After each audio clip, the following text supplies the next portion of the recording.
ialah tentang kewajipan beriktibar ataupun kewajipan mengikuti Rasul.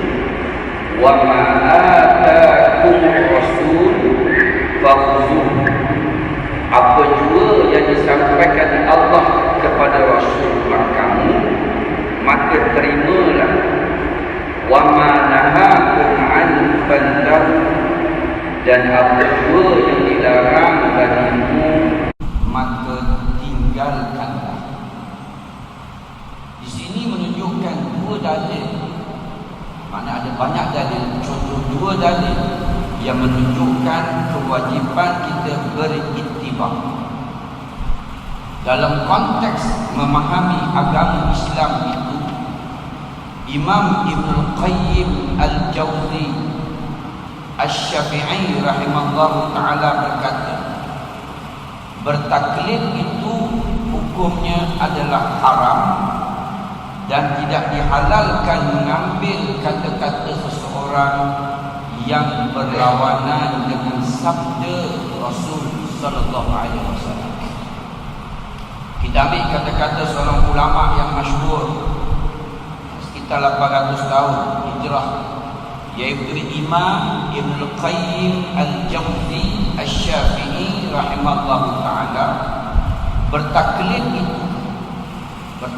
maknanya mengambil perkataan seseorang yang tidak disandarkan, yang tidak diteraskan, yang tidak berpegang dengan Al-Quran dan As-Sunnah.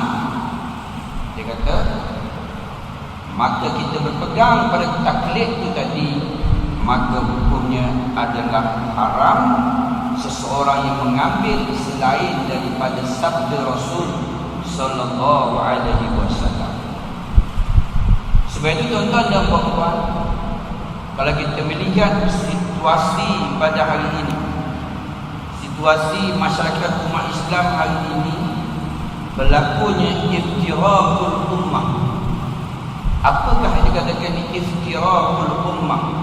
Yaitu perpecahan ummah di dalam perkara-perkara kurang.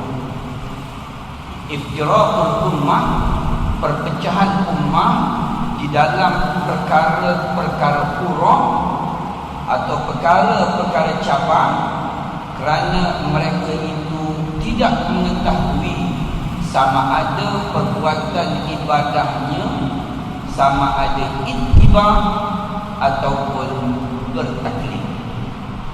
Saya ulang lagi. Apa makna ittiba? Ittiba iaitu mengikuti Rasul. Wa ma atakumur Rasul fakhudhuhu. Apa yang dibawa oleh Nabi tadi, disampaikan oleh Nabi, ikut, pegang. Wa ma nahakum anhu fantahu. Apa yang Nabi larang itu, maka tinggalkan.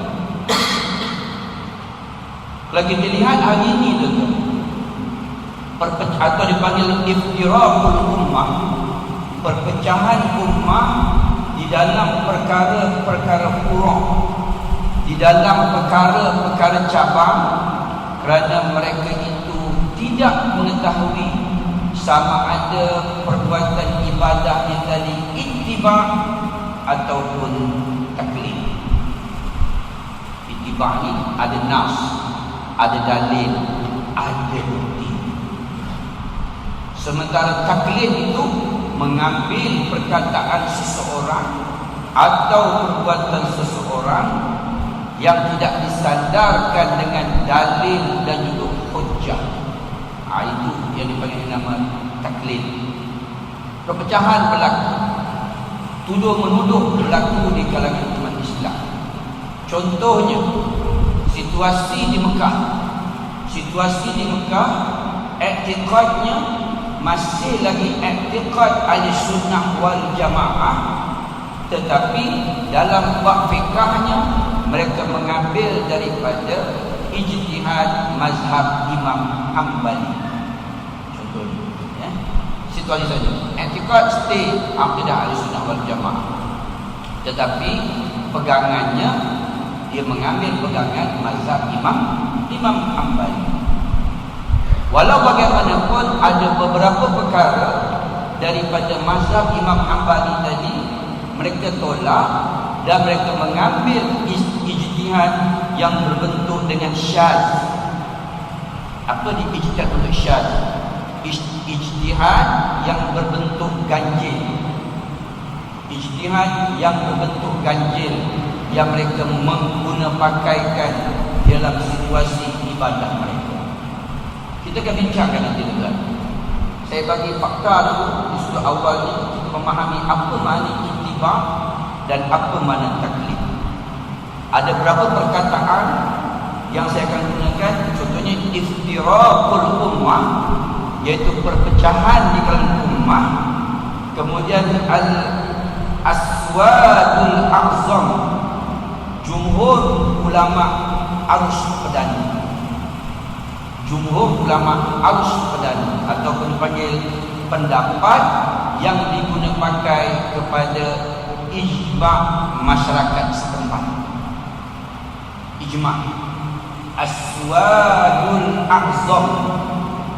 Aswadul a'zam ni popularnya tak silap saya doktor yang bekas ke Abim punya Abim punya presiden, dia selalu menyebut perkataan al-aswadul a'zam. Aswadul a'zam makna ijma' ulama yang mengikut kepada arus pedani. Boleh faham kan? Tak faham saya boleh sikit. Okey. Saya ambil contoh ini.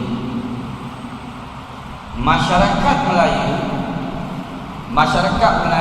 daripada dulu lagi mereka akan baca doa awal tahun dan akhir tahun. Okey. Itu dipanggil aswadul a'zam. Ijma' ulama masyarakat setempat di Malaysia dah guna pakai pendapat yang syaz tadi, pendapat yang ganjil tadi diguna pakai dah puluhan tahun. Sejak tahun 50-an, 40-an kita dah buat dah. Sama juga aswadul a'zam, masyarakat Melayu Malaysia daripada dulu lagi tuan-tuan, bila meninggal dia baca talqin. Dia baca talqin. Walaupun di sudut mazhab Imam Asy-Syafi'i rahimallahu taala dalam kitab tidak menyokong dalam bab talqin. Bukan kita Imam Syafi'i. Tetapi aswadul a'zam, jumhur ulama di Malaysia waktu itu mengambil pendapat syaz, pendapat yang ganjil, membolehkan berdasarkan ada dalil yang menyebut yang secara zanni. Mana dalil yang menyebut secara umum. Contohnya Imam An-Nawawi rahimallahu taala mengkiaskan perbuatan baginda Nabi sallallahu alaihi wasallam bercakap-cakap di tepi kubur sebelum dikebumikan mayat orang-orang musyrikin di dalam peperangan Badar.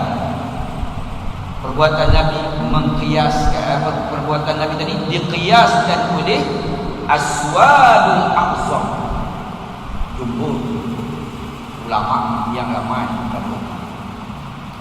Kalau kita pergi di Timur Tengah, kita tak akan jumpa orang banyak talqin. Kita pergi di Timur Tengah, kita ambillah negara-negara yang pernah menjadi pusat pentadbiran Islam. Negara yang pernah menjadi pusat pentadbiran umat Islam, yang pertama Madinah, zaman Al-Khulafa Ar-Rashidin Abu Bakar, Umar, Osman dan Ali. Mekah, Madinah, tuan-tuan akan jumpa orang banyak talqin.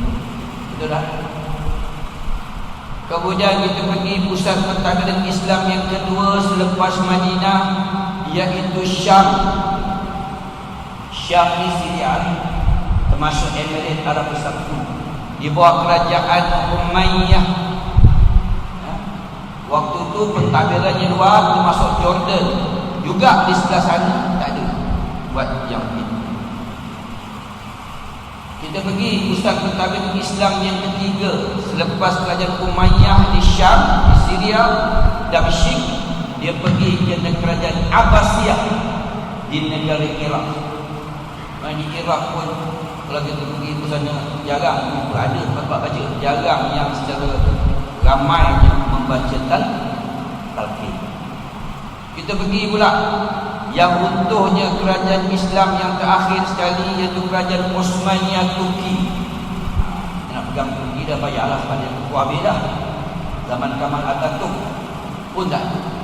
Jadi bermaknanya waktu ni tuan, apabila pelajar-pelajar kita dihantar belajar ke Jordan, ke Yaman, ke Syria, ke Madinah, ke negara Timur Tengah, di mana pendidikan mereka meletakkan asas berbicara pasal agama tadi tentang dalil, hujah dan bukti, dipanggil ittiba.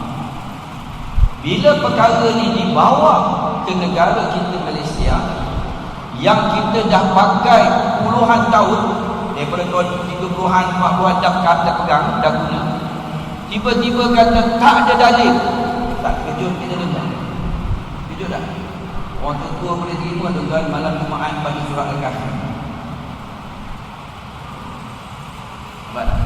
Di sudut ittiba, di sudut dalil, baginda suruh Nabi, wa ma atakumur rasul, apa yang dibawa oleh Nabi ikut. Yang Nabi suruh apa dia? Malam Jumaat, hari Jumaat baca surah Al-Kahfi. Tuan-tuan dapat mana nas baca surah Yasin malam Jumaat? Penting kita je. Dah, awak balik. Ini contoh, saya tak pada hukum ni, ini contoh. Kita dah daripada zaman dulu lagi tuan-tuan, malam Jumaat baca ya. Tiba-tiba balik geng-geng Jordan, geng Yaman, geng Syria ni, lepasan luar negara ni, dia pun kata tidak ada dalil yang menyebut membaca surah Yasin malam Jumaat. Kalau ada pun aswadul a'zam, saya nak faham tadi tu, ijma' arus perdana, situasi, tempat. Jadi satu kumpulan yang menolak perbuatan kita ni, dia mengatakan tak ada dalil, dia terus menghukumkan bid'ah. Dia kata ni bid'ah, baca Yasin malam Jumaat. Dia bagi hadis pula, inna asdaqal hadis kitab Allah, sebaik perkataan adalah Al-Quran, wa ahsanil hadi hadi Muhammad, sebaik petunjuk ialah petunjuk Nabi, wa syarrul umur muhdatsatuha, seburuk-buruk perkara mengada-adakan dalam perkara agama. Dia quote hadis ni. Bila dia quote hadis ni, tuan-tuan, generasi kita agak-agak boleh terima ke generasi lama pula. Tetapi sebab itu saya nak fahamkan tuan-tuan pada malam ni, apakah dikatakan aswadul a'zam. Aswadul a'zam ni ijma' ulama arus dan tuan-tuan, kalau tak percaya, minggu depan malam Jumaat kita buat majlis bacaan surah Al-Kahfi. Besok kita sebagai Masjid Ar-Rahmiyah Wahbi. Bukan mudah sebab nak memahamkan masyarakat tu tentang aswadul a'zam, jumhur, ijma' ulama jumhur arus. Besok malam Jumaat kita baca Bismillahirrahmanirrahim. Alhamdulillahilladzi anzala 'ala 'abdihil kitaba wa lam yaj'al lahu iwaja qayyima. Orang lama kata fikir selalu Yasin. Sebab apa pula? Ada ribut. Sebab apa tuan-tuan? mengambil ulama-ulama dulu mengeluarkan hukum berdasarkan kepada situasi sesuatu tempat. Baik, saya jelaskan apakah dikatakan situasi sesuatu tempat. Apabila Sayyidina Uthman radhiyallahu anhu dia memerintah sebagai Al-Khulafa Ar-Rasyidin yang ketiga, dia telah memerintahkan seorang pemuda yang bernama Sa'ad bin Abi Waqqas. Kalau kita baca sejarah, Sayyidina Uthman tak banyak cerita tentang kehebatannya. Kita selalu sebut Abu Bakar, kita selalu sebut Umar, kan? Tetapi tuan-tuan, untuk maklumat, Sayyidina Uthman ialah orang yang hidupnya dengan bacaan Quran. Sebab itu dia membuat resam Uthman, namakan resam Uthmaniyah. Hidup dia dengan Al-Quran. Apa hujahnya?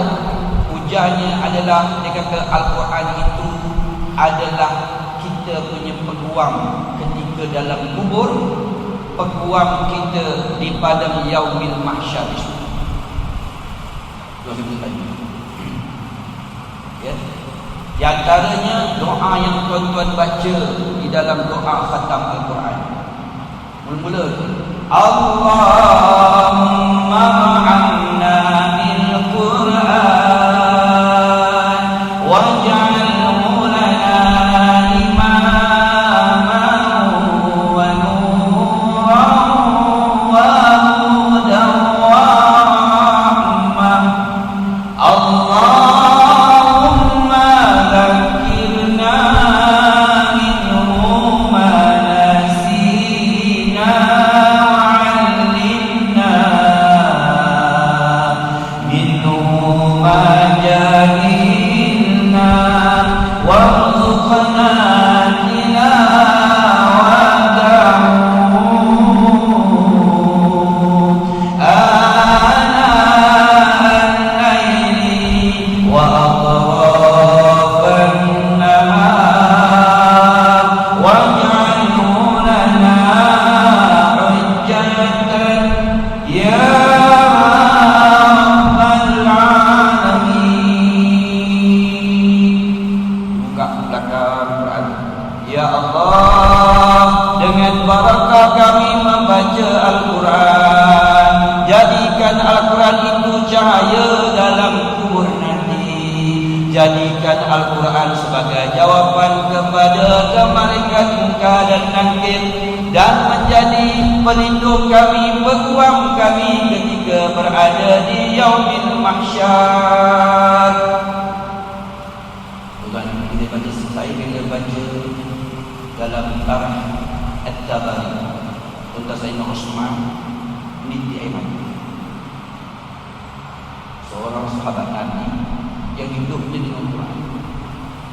Memang dia layak digelar sebagai Jilul Quran, generasi Al-Quran. Dia berpegang pada dalil dan bukti. Saya nak sebut di sini, Uthman telah menghantar seorang pemuda yang hebat yang bernama Sa'ad bin Abi Waqqas, yang terkenal pada zaman Nabi. Dia yang melindung jasad Nabi ketika nak dibunuh di dalam peperangan Uhud. Orang tombak muka Nabi, masuk topi besi Nabi itu patah, masuk dalam pipi Rasul. Darah membuak-buak keluar.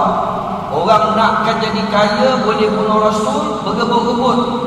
Seorang pemuda yang sangat berani yang bernama Sa'ad bin Abi Waqqas menyentuh jasad Rasul. Dia bersama dengan Abu Ubaidah Al-Jarrah yang bawa lari jasad Nabi, yang majoriti kata Nabi dah mati, tengok darah mengancur-ancur keluar. Dalam kecamukan orang berperang tadi, dia bawa lari masuk dalam satu gua. Kalau kita pergi di Madinah, ada dipanggil dengan nama Gua Wangi. Kalau pergi umrah, carilah Gua Wangi dekat dengan Jabal Ar-Rumah. Tahu Jabal Ar-Rumah? Tak tahu. Dapat rumah tempat pegang. Jadi buang dalam keluarga kita ada mana hubungan situ.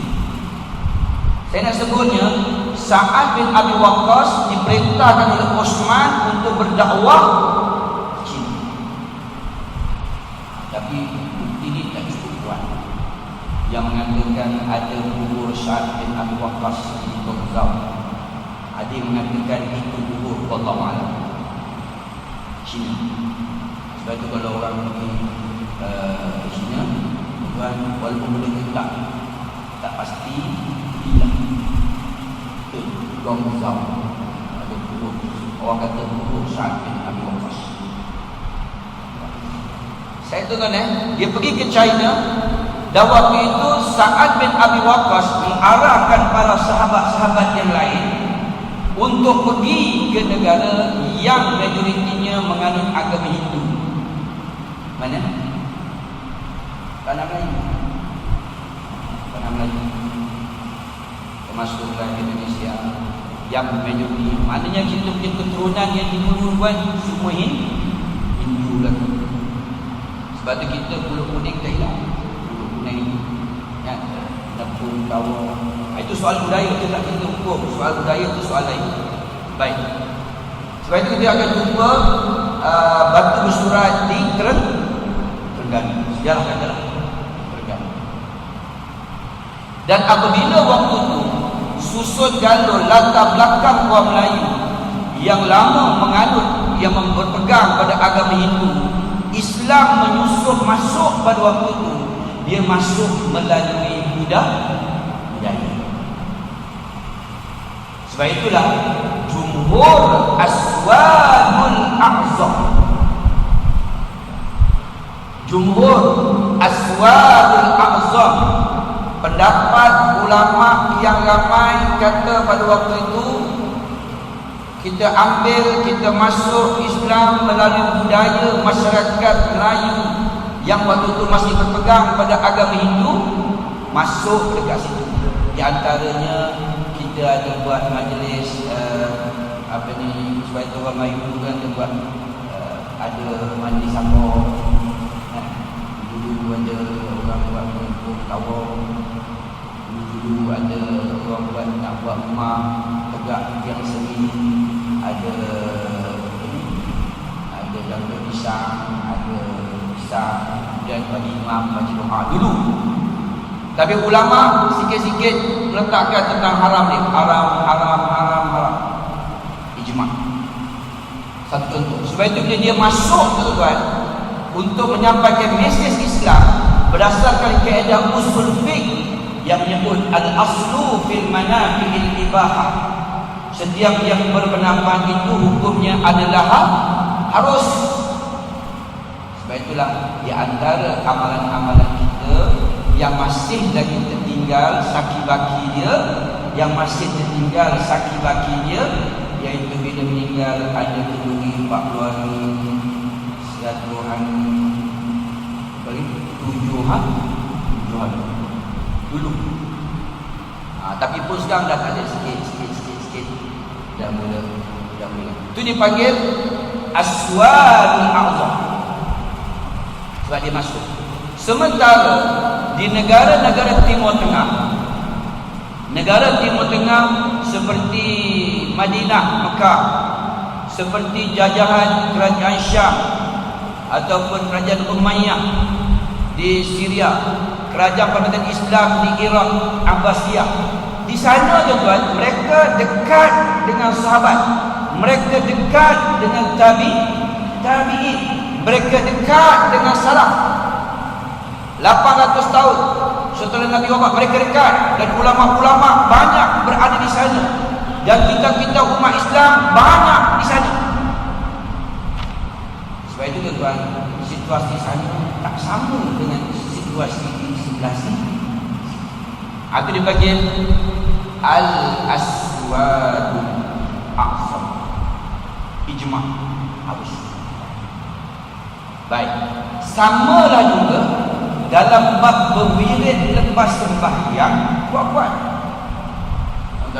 Ini juga dipanggil al-aswadul a'zam, ijma'. Dia mengambil pendapat ramai daripada para ulama dan meninggalkan pendapat yang syaz, meninggalkan pendapat yang ganjil. Saya nak tanya tuan-tuan, di Malaysia ni mana dia pendapatnya agak ganjil? Tuan jawab. Mana? Agak mengikuti yang ganjil sikit daripada dalam Malaysia ni di mana? Orang tersebut boleh. Ada. Tetapi sebab dia seorang, yang lain-lain dia ambil jumhur. So yang syaz tu tadi, dia kena menghormati kepada jumhur. Dia faham? Contoh di negeri Islam. Di negeri Islam kita berpegang kepada mazhab Imam Asy-Syafi'i rahimallahu taala. Dalam beberapa perkara kita mengambil pendapat mazhab Imam Maliki. Tuan-tuan, apa dia antara mazhab Imam Maliki kita pegang? Mazhab Imam Maliki yang kita pegang adalah dalam bab membaca tahlil. Bertahlil tuan-tuan, bertahlil orang meninggal dunia ni, buat tahlil dia itu mazhab Imam Maliki. Bukan Syafi'i. Sebab Syafi'i dia tak sokong. Imam Syafi'i tengoklah kitab Al-Um, Imam Syafi'i tidak menyokong. Yang sokong daripada kalangannya Imam Nawawi. Dia tak menyokong. Maknanya dalam beberapa perkara kita mengambil juga mazhab yang lain, Maliki, dalam bab kita buat tahlil. Sama juga kita pegang mazhab Hanafi dalam bab kita membayar zakat menggunakan duit, digantikan duit. Imam Syafi'i dia mesti menggunakan makanan asas. Jadi tuan-tuan, yang kita buat hari ini dipanggil aswadul a'zam. Boleh faham tak? Aswadul a'zam maknanya jumhur ulama arus perdana mengikut pada situasi sesuatu.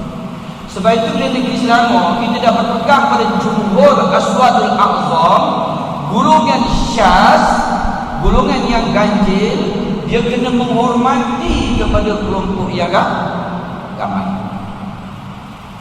Contoh, ada sebuah tempat di Selangor ni dia tak ada buat talqin. Ada sebuah tempat di Selangor ni dia tak ada buat baca doa tahlil. Ada. Di antaranya di Sawas Padang, Banyak Selangor. Ya. Okey, maknanya sepatutnya dia kena menghormati jumhur. Sebab tu dipanggil ijma'. Selepas daripada Al-Quran adalah hadis. Selepas daripada hadis ialah al-ijma'. Baik. Sebab itu Nabi kata an-najiyah, iaitu golongan-golongan yang selamat. Golongan-golongan yang selamat ini tuan-tuan adalah golongan yang menambil pendapat yang jumhur. Kita tengok apa kata Imam Syafi'i rahimahullah ta'ala. Imam Asy-Syafi'i rahimahullah ta'ala, dia seorang yang sangat terbuka dalam dia berhujah. Di antaranya tuan-tuan, dia menyebut, kata Imam Syafi'i, kullu ma qultu wa kana 'anil nabi, setiap apa yang aku ucapkan padahal telah datangnya hadis Nabi, khilaf qawli mimma yasihhu, setiap apa yang aku ucapkan padahal telah datangnya hadis Nabi sallallahu alaihi wasallam yang sahih, yang bertentangan dengan ucapan khilafan qawli, ijtihad tadi berlawanan kepada ijtihadku, kata Imam Syafi'i. Fa hadisun Nabi ila, maka kata ambillah hadis Nabi sallallahu alaihi wasallam yang lebih utama, tinggalkan ijtihadku, wala tuqalliduni, dan jangan lagi kamu mengikut aku. Imam Syafi'i. Sekiranya ada ijtihadku ini berlawanan dengan hadis yang sahih, pendapat aku tadi berlawanan dengan hadis yang sahih, di waktu itu kau tinggalkan ucapanku, jangan ikut lagi ijtihadku, jangan ikut lagi ucapanku, wala tuqalliduni, maka janganlah kau bertaklid kepada aku lagi. Nak sebutnya Imam Syafi'i ini, dia seseorang yang sangat terbuka dalam mengeluarkan sesuatu. Tuan perasan tak? Kita hari ini di Malaysia, orang kata kita bid'ah, kita kata tidak, sebab kita menggunakan hujah ittiba'. Ittiba'nya mana mengikuti Rasul sallallahu alaihi wasallam. Contohnya, saya ambil contoh. Contohnya, ada orang yang mengatakan bahawasanya kita baca doa orang mati. Hujah mana Ustaz? Nabi pun tak buat. Contohnya, Nabi tak buat, macam kita buat tahlil malam-malam ramai-ramai. Nabi tak buat. Sahabat pun tak buat. Abu Bakar, Umar, Osman, Ali pun tak buat. Kemudian zaman tabi'in pun tak buat. Lepas tu bila buat? Selepas salat. Apa alasan dia? Dia kata ijma', kemudian dia qiyas. Dia mengqiyaskan daripada perbuatan Nabi dalam satu hadis Nabi dalam surah Al-Hasyr. Dia mengqiyas. Dalam hadis Nabi surah Al-Hasyr, dalam firman Allah surah Al-Hasyr disebut Rabbana ighfir lana wa li ikhwanina alladhina sabaquna bil iman wa la taj'al fi qulubina ghillan lil ladzina amanu Rabbana innaka ra'ufur rahim. Dia kata, wahai Tuhan kami, ampunilah dosa kami, ampunilah dosa saudara-saudara kami yang lebih dahulu daripada kami, yang mereka beriman dahulu daripada kami. Jangan kau jadikan dalam hati kami ini hasad, dengki dan dendam terhadap orang-orang yang beriman. Kalau orang tanya kita, kamu baca doa orang meninggal dunia, buat tahlil, mana hujahnya? Saya mengambil ijma' aswadul a'zam, ijma' arus perdana, dengan mengkiaskan daripada dalil surah Al-Hasyr menyuruh kami mendoakan orang yang telah meninggal dunia. Itu bagi aswadul a'zam. Tuan, ada tak di kalangan kawasan kita ini dia agak syaz? Apa ni syaz ni? Dia pelik seorang-seorang, dia berpegang satu ijtihad. Kalau dia pelik, dia tak nak buat. Orang kita dah biasa buat sendiri dengan tahlil orang meninggal dunia, dah biasa buat boleh lepas semayang kuat-kuat. Tiba-tiba dia kata tak boleh. Dia kena menghormati pendapat jumhur aswad a'zam. Dia tidak boleh bertegas, saya nak pakai ijtihad. Sebab kita ada hujah. Yang pentingnya apa dia? Yang pentingnya ittiba'. Ittiba' maknanya mengikuti Rasul sallallahu alaihi wasallam. Dan begitu juga para ulama aswadul a'zam berpegang kepada jumhur arus perdana, mengambil satu dalil hadis Nabi sallallahu alaihi wasallam yang membaca doa di tepi perkuburan Baqi' pada akhir bulan Safar. Berpegang kepada perbuatan Nabi disebut perbuatan Nabi itu hadis. Sebab segala yang disandarkan kepada Nabi dipanggil hadis. Sama ada perbuatan, sama ada perkataan, sama ada takrir, diamnya Nabi tadi. Apa alasannya? Nabi membaca doa di tepi kuburan baqi' sebelum dia meninggal pada akhir bulan Safar. Perbuatan Nabi membaca doa di tepi kubur para syuhada di medan Uhud pada akhir bulan Safar. Nabi membaca doa Allahumma ighfir lahum warhamhum wa'afihim wa'fu anhum. Kemudian perbuatan Nabi melakukan solat jenazah. Dalam solat jenazah dia berdoa lagi, Allahumma ighfir lahum warhamhum wa'afihim wa'fu anhum. Yang keempat, Allahumma tahrimna ajrahum. Dia terus berdoa. Atas alasan itulah ijma' mengkiaskan Nabi berdoa tadi. Maka keharusan kita berdoa apabila berlakunya kematian di antara. Tetapi timbul persoalan di kalangan kita berkaitan dengan membaca doa yang ditetapkan malam-malam tertentu. Itu saja. Yang kita nak betulkan, kita menetapkan malam-malam tertentu. Malam ni malam 7 hari, malam ni malam 4 hari, malam ni malam 1 hari. Yang tu ada masalah. Yang tu ada masalah. Sama lah juga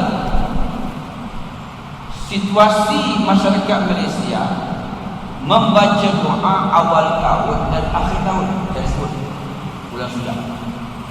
Situasi baca doa awal tahun dan akhir tahun. Orang mula bertanya, kalau wa ma atakumur rasul fa'uzu, apa yang dibuat oleh Nabi ikut, mencari hujah dalam tarikh At-Tabari, dia tidak berjumpa dalam bab membaca doa awal tahun dan akhir tahun, tetapi berjumpa dalam tarikh Ibn Hashim.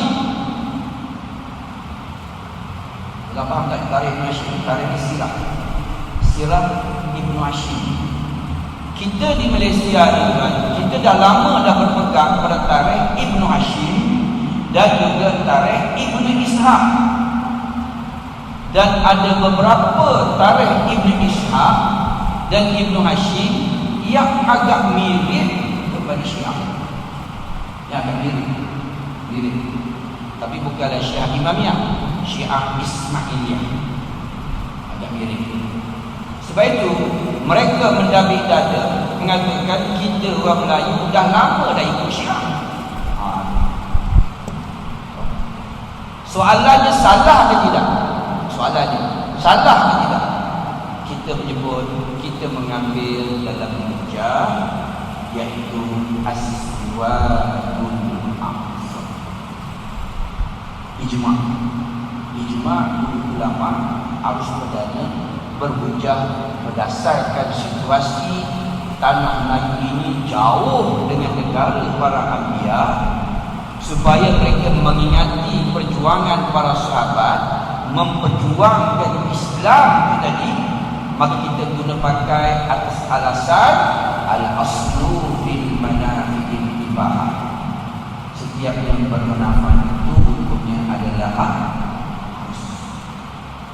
Apa tentang baiknya? Baiknya berdasarkan dalil secara zanni. Disebut dalil ni itibak lembat.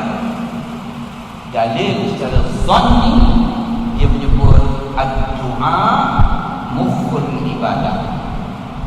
Doa itu kepala kepada ibadah.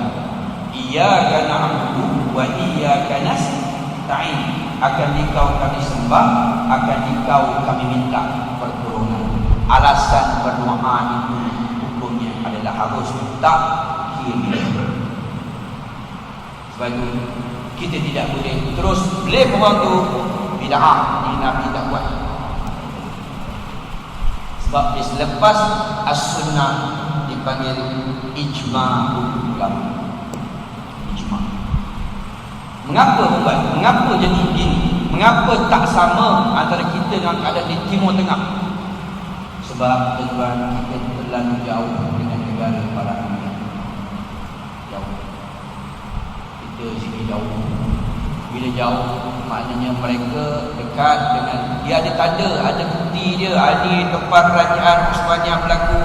Ini kerajaan Abbasiyah. Di sini Islam telah menegakkan hukum. Di sini lahir ulama, Bukhari, Muslim, Ibnu Majah, Nasai. Sana, di sana. Dekat. Jadi kita ni bila jauh, maka para ulama lihat itulah cara yang terbaik untuk mengingatkan orang tentang sirah Islam, tentang kalender hijrah zaman Sayyidina Umar radhiyallahu anhu.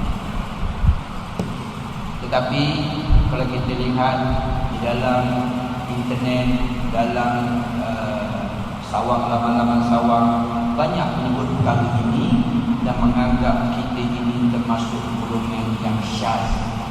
Dia kata kita golongan yang ganjil daripada negara-negara di timur. Mengapa? Jawapan kita apa dia? Jawapan kita adalah kita jauh dengan negara para Arab. Dan kita memerlukan kepada ijma' sesuatu yang bersepakat. Baik. Apa hujah kita lagi? Bila berkaitan dengan baca doa tadi, kita bersandarkan dengan dalil lagi hadis Nabi sallallahu alaihi wasallam. Iza matal insan inqata anhu amalu illa min salasin sadaqatin jariyah aw ilmin yuntafa' bih aw waladun salih yad'u lah. Apabila matinya anak Adam itu terputus segala-galanya melainkan 3, kecuali sedekah jariah dia masa hidup, aw ilmun yuntafa' bih, ilmu yang bermanfaat, aw waladin salih yad'u lah, doa daripada anak-anak yang saleh.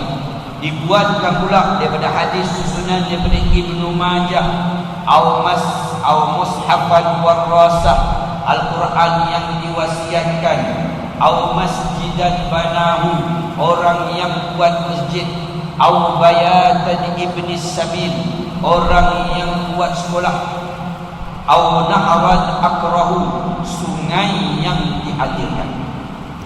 Mana ada 7 lah. Sedekah jariah di masa itu, ilmu yang bermanfaat, lagi apa?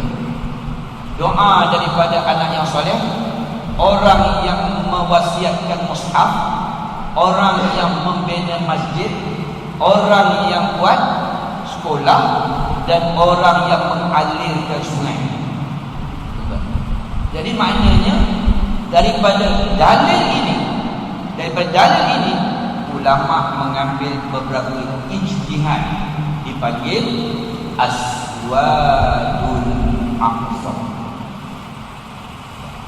Aswadul aqsa maknanya dia mengambil pendapat-pendapat arus perdana yang bersesuaian dengan sesuatu iman. Sebab hari ini tuan-tuan, yang kita sangat risaukan hari ini dah ada Islam yang liberal yang boleh timbul.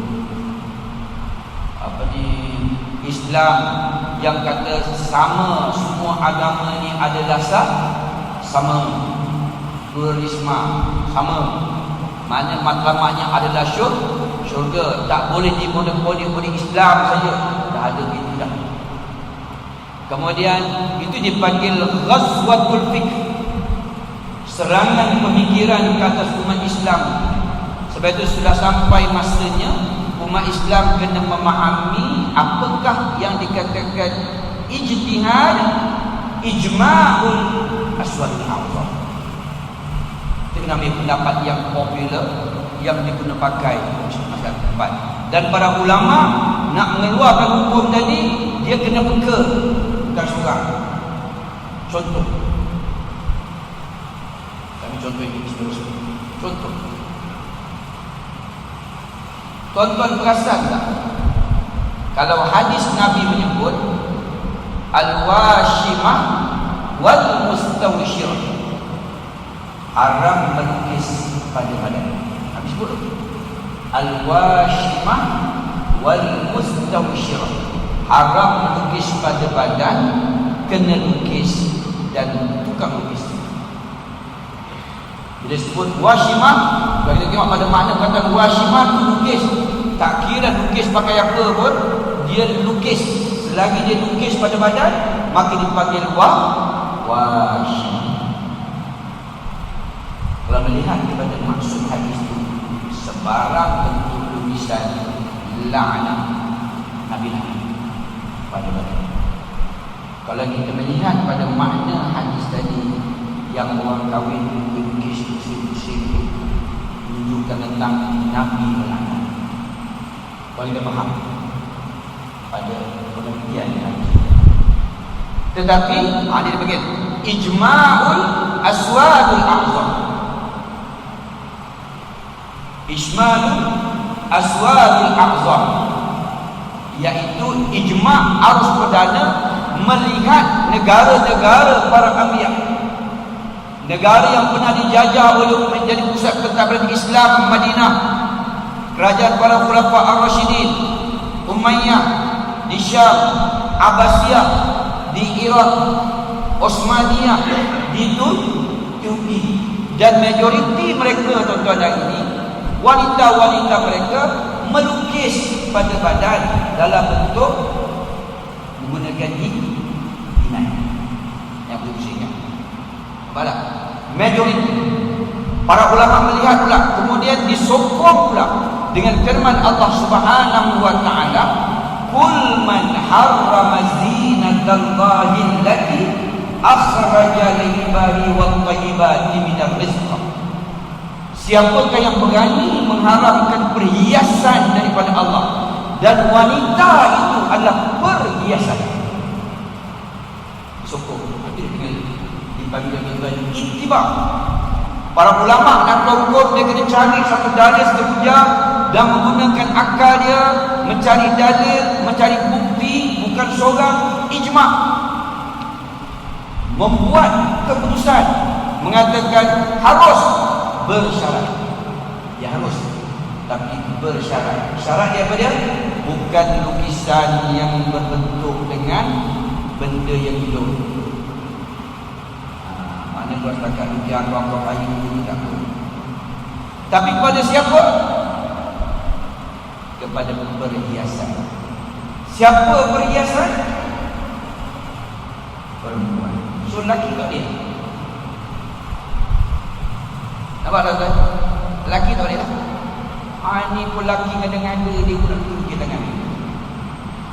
Buat sikit dia kata, kalau ustaz dia kata orang perempuan senyap, lelaki satu jari kan.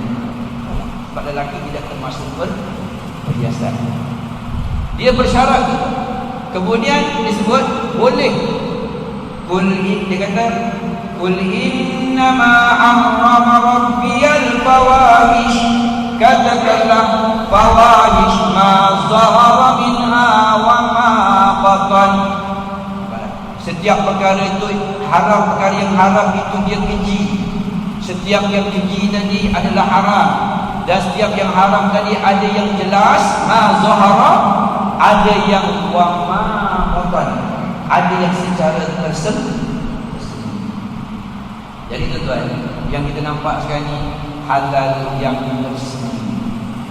Secara lahiriah kita nampak la'anah wa syimah. Nabi melaknat orang yang melukis pada badan. Tetapi ada beberapa golongan yang mengambil ijtihad dia. Dia kata kita kena lebih bersifat wara'. Bila kita bersifat wara', kita mumpang awal-awal, maka hukumnya adalah haram, sama ada lukis ke tak lukis ke. Kalau dia lukis pada tangan dia, confirm haram, dipanggil syaz, pendapat yang ganjil. Kita pakai lah dengan ambil pendapatnya ijma', sesuatu yang disepakati. Walau bagaimanapun, sebab itulah fatwa kerajaan Islam dah tampak kat belakang dia, tak boleh saya baca di tempat. Fatwa kebangsaan, fatwa negeri Islam mengatakan melukis pada badan dalam bentuk lukisan untuk inai, maka hukumnya adalah harus kan. Mana ijma' tadi nak keluar, bukan pendapat dia seorang, pendapat yang ramai disandarkan dengan beberapa dalil-dalil yang qat'i dan lalu mereka terputus, hukumnya adalah harus. Tuan-tuan. Baik, sebab itulah saya dah sebut di sini, kita kena fahamkan istilah-istilah yang saya sebutkan tadi. Di antaranya adalah istilah yang diguna pakai dalam masyarakat kita pada hari ini, yang mereka hari ini berlakunya iftiraqul ummah, perpecahan di kalangan ummah ini berlakunya dalam perkara-perkara furu', perkara-perkara cabang. Hari ini tuan-tuan, orang mula pertikaikan tentang tarikh kelahiran Nabi 12 Rabiul Awal. Mula pertikaian berlaku. Sebab generasi kita itu tak pernah tanya 12 Rabiul Awal. Tak pernah tanya. Tapi generasi yang ini, bila generasi balik daripada Jordan dulu tuan-tuan, kita belajar-belajar banyak daripada Mesir. Semua Mesir. Tuan-tuan ingat bila sebut Mesir, Mesir ialah kerajaan Fatimiyah pernah memerintah. Ulang balik. Mesir di bawah kerajaan Abbasiyah waktu itu di Iraq, dan Mesir waktu itu diperintah kerajaan Fatimiyah. Fatimiyah ini kerajaan Syiah Mesir. Apabila penghapusan Syiah secara besar-besaran, lalu dibinanya pusat pengajian memahami tentang i'tiqad al-sunnah wal jamaah, maka terbinanya masjid yang dipanggil Masjid Azhar. Masjid Azhar mewujudkan fakulti kuliah usuluddin, kuliah syariah, memahamkan orang mana yang dikatakan al-sunnah, mana yang dikatakan tidak sunnah. Dan negara Mesirlah negara yang pertama boleh melenyapkan Syiah sampai ke akar bumi. Kesan dengan pembinaan pusat ilmu yang asalnya namanya masjid jadi Azhar, jadi Universiti Al-Azhar. Okey. Saya ulang balik. Sebelum kerajaan Fatimiyah di Mesir, Fatimiyah waktu itu mencadangkan kepada kerajaan Abbasiyah supaya membubuh tarikh kelahiran Nabi 12 Rabiul Awal, diambil daripada tarikh Ibnu Ishaq dan Ibnu Hashim. Baik. Waktu itu tuan-tuan, sunnah melihat, kerajaan Abbasiyah melihat ini boleh menyatukan umat manusia, umat Islam. Tak kira dah apa dia punya fahaman, janji dia Islam, berkompromi, menerima baik menggunakan tarikh 12.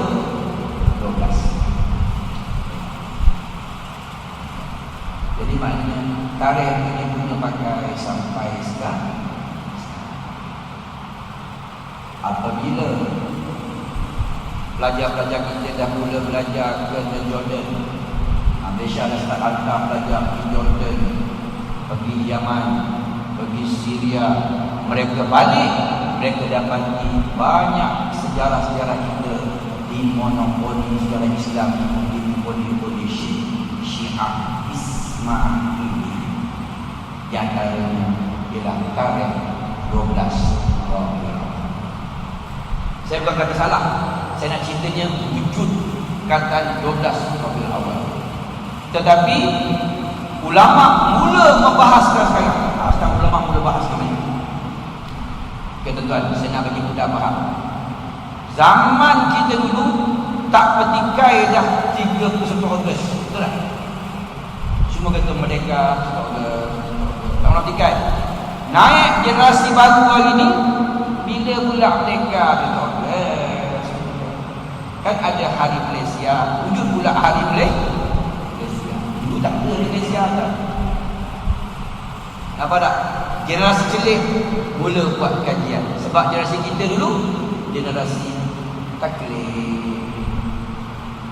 Generasi baru ini dia cari mana bukti, mana hujah. Maklumat cepat internet. Ada maklumat yang betul dan ada maklumat yang salah. Dan kalau kita pergi di kitab-kitab hari ini, kita tengok Dr. Asri bila mengajar, dia akan sebut Imam At-Tabari menyebut dalam kitabnya, cari kitab dia. Imam Qurtubi menyebut dalam kitabnya. Hari ini orang cari kitab Imam Qurtubi. Bila disebut para ilmuwan yang menyebut nama-nama kitab, nama-nama ulama, maka didapati ada beberapa percanggahan tentang tarikh 12. Maka mereka dapati itu ialah tarikh kerajaan Fatimiyah. Makna kata tarikh 12 ini dipanggil Aswadul A'zam. Tetapi jangan terkejut, lepas ni mungkin akan ijma'ul Aswadul A'zam, sebab Nabi kata setiap 300 tahun akan berlakunya mujaddid. Setiap 300 tahun akan berlakunya pembaharuan. Sebab orang dah mula faham apa itu agama, orang dah mula mengkaji apa itu agama, orang dah mula belajar ilmu fawasil, orang dah mula belajar ilmu usul fiqh. Dulu tuan-tuan kita belajar fiqh Sabilan Muhtadi. Betul tak? Dulu kita belajar fiqh kitab Matla'al Badrin. Orang mana tu? Johor. Orang duk Kelantan tu kitab Sabilan Muhtadi, Sulamul Muhtadi, Hidayatus Salikin. Generasi baru mula mendalamkan lagi, buka al-fiqh wa adillatu, perbezaan antara imam-imam yang empat dalam berhujah. Maknanya peningkatan ilmu semakin hari semakin tinggi. Bila semakin tinggi, maka pembaharuan akan wujud dalam pemahaman. Dan tidak mustahil satu hari nanti kita akan berubah menyambut Maulid Nabi 8 Oktober. Sekarang mungkin zaman anak kita besok, mungkin bisa zaman cucu. Hari ini kita menikmati perjuangan ulama-ulama dulu. Zaman datuk kita dulu mandi siapa? Zaman datuk kita dulu ada upacara melenggang rambut, pelenggang rambut. Zaman datuk kita dulu ada upacara memberi makan kepada hantu. Letak upih, bubur kuning, bubur ayam anyam ke sungai dulu. Tetapi kesan pada umat dahulu, benda itu terhapus sikit-sikit. Nikmatnya kita, nikmatnya kita. Hari ini saya rasa tuan-tuan tak ada lagi buat tegak rumah, panggil ustaz baca doa, letak pisang dengan jagung pisang ada. Tak ada lah. Berjuang. Yang saya sebut hari ini tuan-tuan, yang saya sebut hari ini mungkin 5 tahun akan datang. Sebagaimana orang sebut pasal merdeka macam tu, dalam timbul kata ada pula ahli Malaysia. Sebab orang menentukan kepahaman agama. Hari ini orang dah belajar ilmu usul fiqh, menentukan hukum. Bila sebut usul fiqh ni menentukan hukum, mendahulukan yang afdal. Bila belajar usul fiqh, al-aslu fil manafil ibahah, setiap yang berpendapat itu hukumnya adalah harus. Bila kita belajar ilmu usul fiqh, apabila kita merasa was-was, kembali kepada asal. Bila kita was-was 3 ke 4, sebelum 3, sebelum 4 berapa? 3, jadi 3. Usul fiqh. Kita confuse, sah ke tak sah? Sah ke tak sah semayang? Sah ke tak sah? Jawapannya apa tuan? Semayang ni sah ke tak sah? Sah ke tak sah? Jawapannya apa? Sebelum sah apa dia? Tak sah. Tak sah. Pekah. Orang perempuan uzur syar'i, keluar ke tak keluar? Keluar ke tak keluar? Jawapannya apa? Jawapannya ini tadi uzur, tadi ada, tak ada. Jawapannya apa tuan? Tadi ada tak? Tak ada. Tak ada lah. Kembali pada asal. Cekah. Hari ini orang dah belajar ilmu orang dah belajar ilmu fawasil.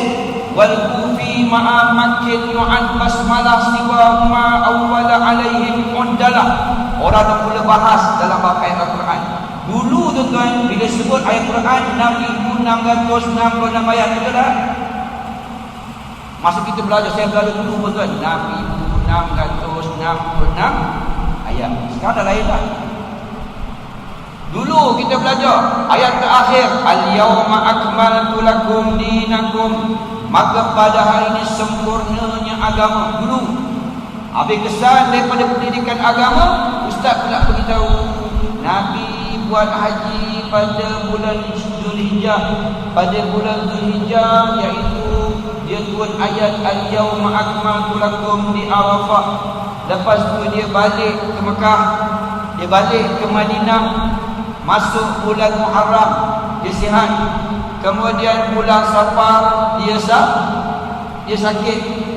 Ketika dia sakit itulah maka turunnya ayat wattaqu yawman turja'una fihi ila Allah. 7 hari sebelum dia wafat turun ayat dekat Saqifah Bani Sa'dah. Ui, baru tahu ustaz, buku-bukunya ayat terakhir wattaqu yawman turja'una fihi ila Allah, suratul Baqarah. Kesan daripada pendidikan ilmu.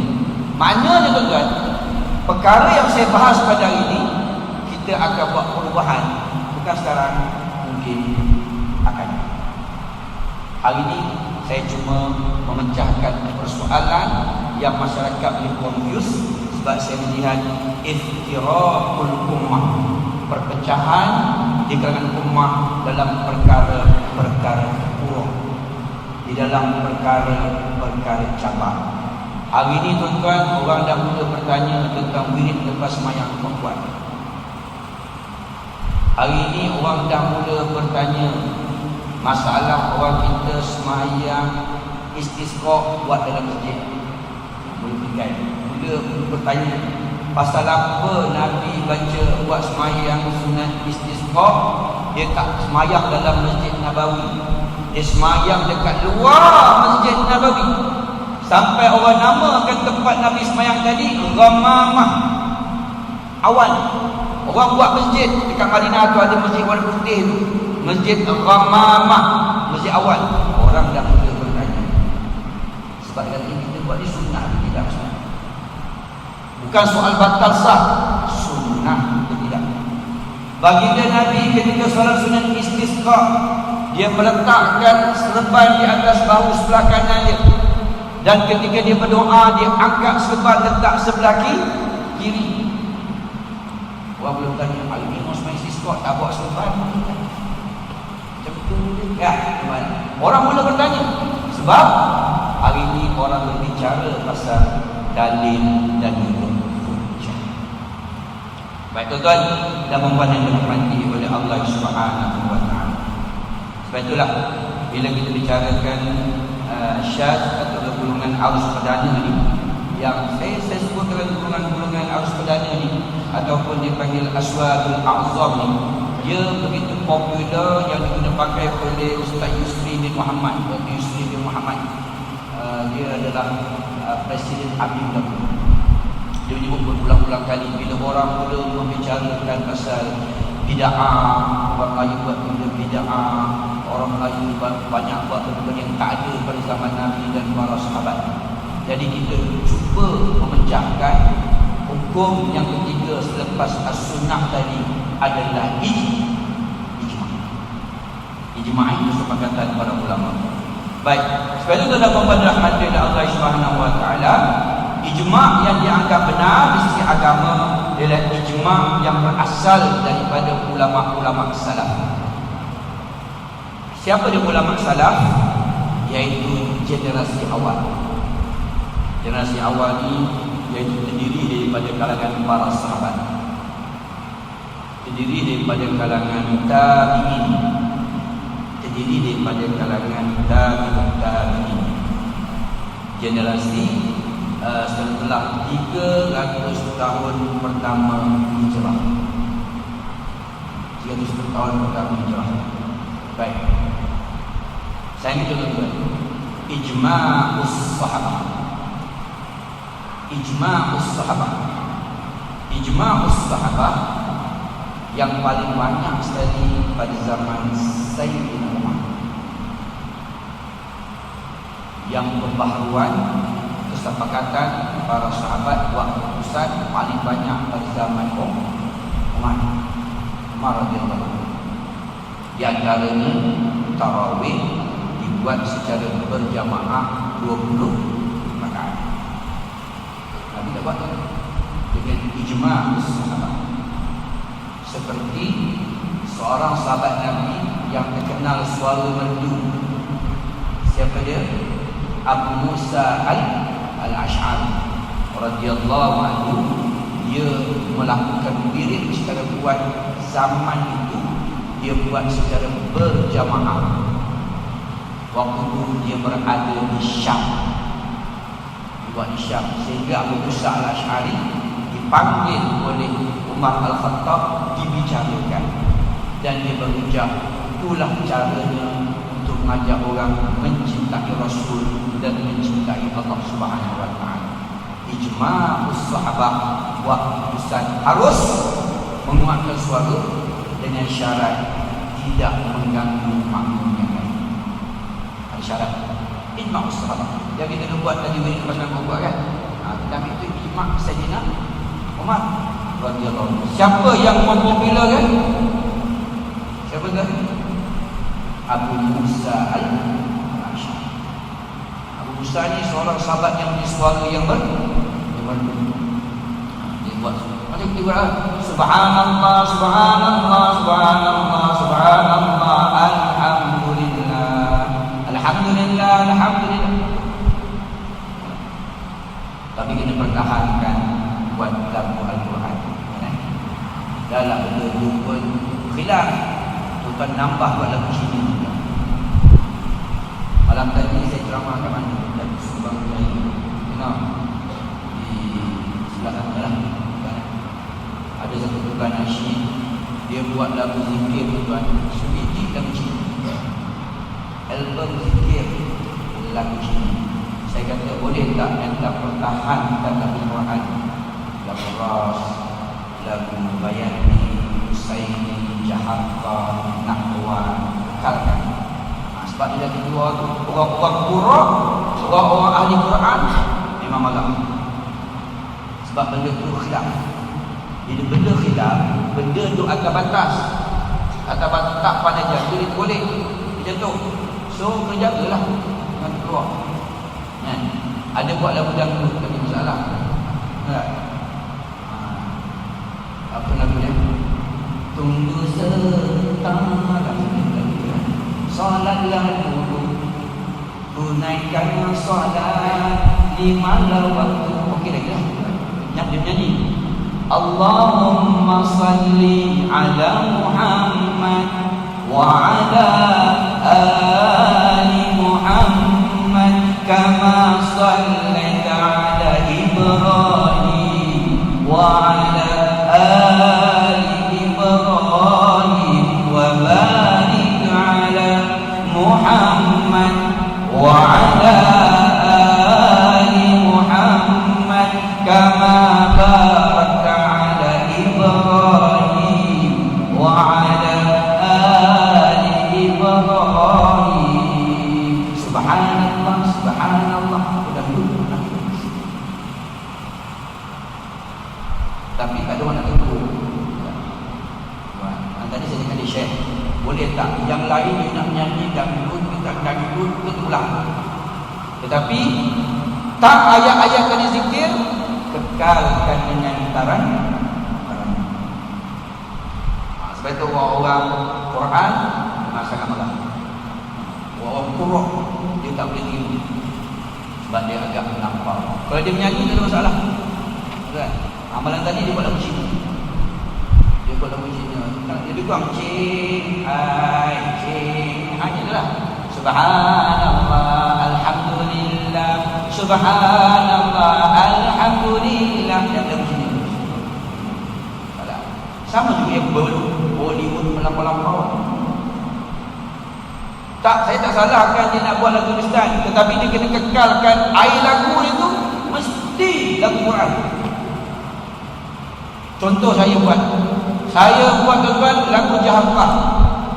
Saya ambil lagu Kundi. Anta syamsun anta badrun Kundi. Anta nurun fawqa nuri fa subhanallah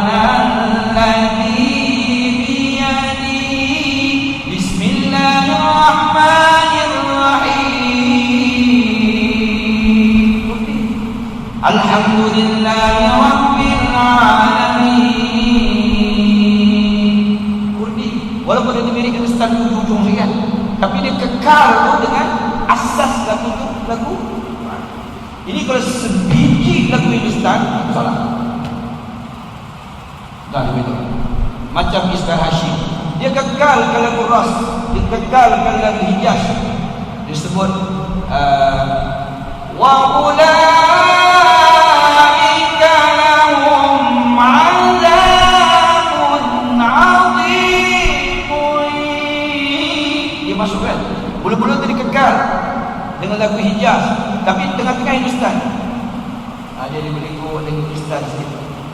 Fadukul 'adzab. Ada mirip. Ulama tak marah, tetapi dia mengekalkan dalam Al-Quran.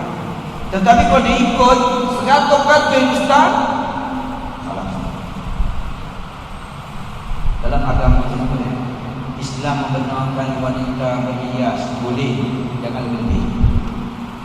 Islam membenarkan dia pakai bedak boleh, jangan lebih. Islam membenarkan kita buat inai, jangan lebih. Sama juga kita nak buat zikir, kita nak buat apa pun, jangan lebih. Jangan keluar daripada lagu Quran. Orang tak perasan tuan. Saya ambil contoh lagu yang orang kata ingat lagu Quran, lagu Piramli. Bismika Allahumma nadamu, lagu betul. Semua sedap kan? Bi wudu'i wa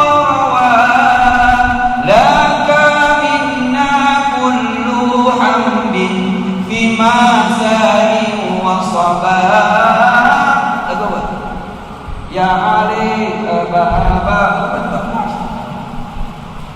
Apa sana?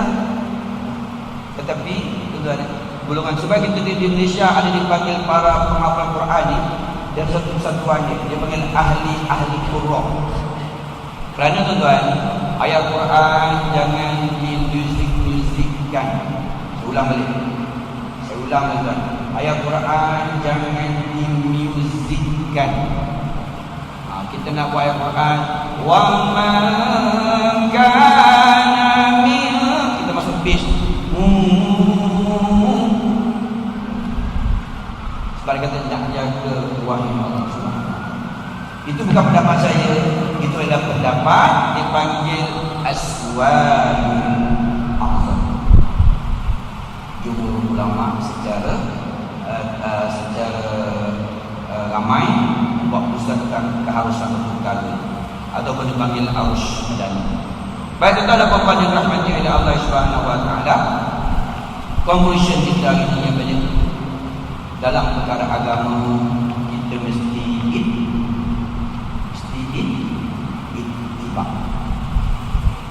maknanya mengikuti Rasul sallallahu alaihi wasallam. Tak kira lah dia mazhab apa ke, Maliki ke, Hambali ke, Hanafi ke, apa berlapala sekalipun, yang penting dia mesti disandar dengan dalil dan hujah. Yang kedua, kita kena fahami perpecahan dalam masyarakat umat Islam di kalangan orang agamawan yang dipanggil iftiraqul ummah. Perpecahan dalam ummah dalam perkara-perkara furu' kerana mereka tidak memahami perkataan Aswadul A'zam atau ijma' Aswadul A'zam, kata sepakat para ulama yang mengambil pendapat ramai daripada arus perdana. Dan yang ketiga, kita kena faham apabila ada pendapat yang agak syaz, agak ganjil, dia kena menghormati kepada pendapat ijma' yang ramai. Dia tidak boleh berhujah dengan dia syaz. Sebab itulah tuan, orang yang berjaya mengikuti apa yang saya sebut tadi dipanggil An-Najiyah, iaitu golongan-golongan yang terselamat daripada fitnah-fitnah di akhir zaman di kalangan iftiraqul ummah. Tuan-tuan dan puan yang dirahmati oleh Allah Subhanahu wa taala, marilah sama-sama kita fikir-fikir Marilah sama-sama kita renungkan satu perbincangan hari ini yang saya buat kajian, yang saya cuba cari hujah-hujah balik dan bukti, dan hasil muzakarah-muzakarah kami di kalangan golongan-golongan agamawan, kami mendapat inilah isu sebenar yang berlaku dalam masyarakat umat Islam yang perlu dipecahkan, yang perlu dibahas dan secara interpretasi.